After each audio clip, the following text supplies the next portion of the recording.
And I have in the studio with me Juan, Christian and Jenni Smith. Hello again. Hello. They're still here, which bodes well, but Juan's actually getting further and further away from the microphone. I think you really are quite scared of me. Yeah, I think I'm not too long scary. for the seat. Maybe that's it. Yeah. I have never heard anyone say that to me on a radio show before. I am crunched too up. Long for the seat. It's official. Thank you for that one. You're We're talking about Too Heavy late. Mental Health 3, which was next week, isn't it? Yeah. This has come around really quickly. And Jenni, we were just saying before the break, in case people have just tuned in, it's a really important time for you to do an event like this, isn't it? Because you've got a particular drive for this event, haven't you? Well, obviously, Heavy Mental Health, the gigs have always been about raising awareness and raising funds for mental health charities. But doing something a little bit different this year. We are going to give to a mental health charity as well, but we're focusing on the Foodbank because at the time of year that it is, a lot of people are struggling, and with the cost of living crisis as well, we really need to band together as a community and make sure that we don't let the people who are struggling just slip through the net. And it's amazing, actually. We hear from the Foodbank quite regularly here at Manx Radio with them saying that they just can't keep up with demand. But actually, one of the things that is, I think, particularly important about what you guys are doing is that you're raising money for them, because that way the Foodbank can buy the right kind of things for people, can't they? Yeah. I mean, donations are great, obviously, and people should absolutely continue to donate. But there are obviously families with dietary needs and stuff like that, you know, they need the money to cater for that. Yeah, exactly. So it is an awesome cause. And also, June, as we were talking about, and as Jenni just mentioned as well, it's also about mental health. And that's something that, you know, you've been really keen to highlight this over the years, haven't you? It's been a bit of a sort of passionate cause for you. Yeah.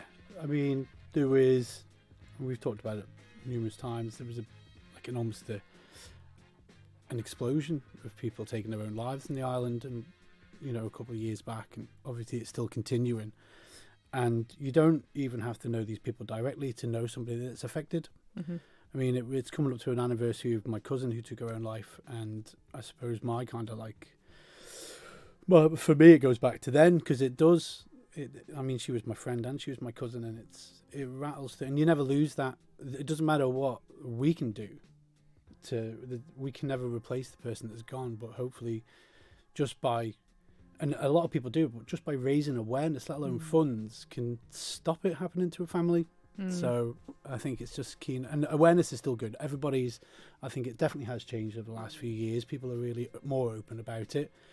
People are looking out for each other a lot more, but, you know, hopefully people are still looking out for themselves. So, you know. Well, I think the event is a really, it's not just about the raising money and awareness either as well. Obviously those are two important things, but it is also about, as I've already mentioned, community, you know. Yeah. And I think at the event, everybody can just sort of band together and get the sense that, look, if I'm struggling, if I'm stood in this crowd and I'm struggling at the moment in my life, I can look around at all of these people that are in this room, and every single person is here because they care about other people's mental health, and it opens up that conversation. People can speak about it, which is really important to getting help. Yeah, and it is something that, I mean, we just recently did a documentary about a young musician, actually, who also took their own lives over here. It is something that does sort of affect the creative community over here quite considerably, really.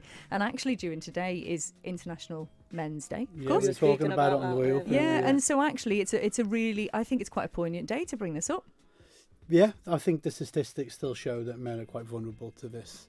Obviously, everybody is, but that is correct, isn't it? Yeah, well, I think the issue for men is obviously, you know, gender roles and things like that. The way a lot of people are brought up is that, you know, men can't talk about their feelings, or they're not supposed to have these feelings, you know, and, you know, a lot of men are taught that they have to be completely in control all the time. And I think, you know, everybody loses control of themselves or their emotions now and then, but if you can't talk about it, then you just keep it inside. It gets worse and worse, you know. And I think it's really important to let men know that, you know, we do care about their mental health and that they can speak out, and we will listen. Society's definitely changing for an individual to be able to be a little bit more at ease with being more open.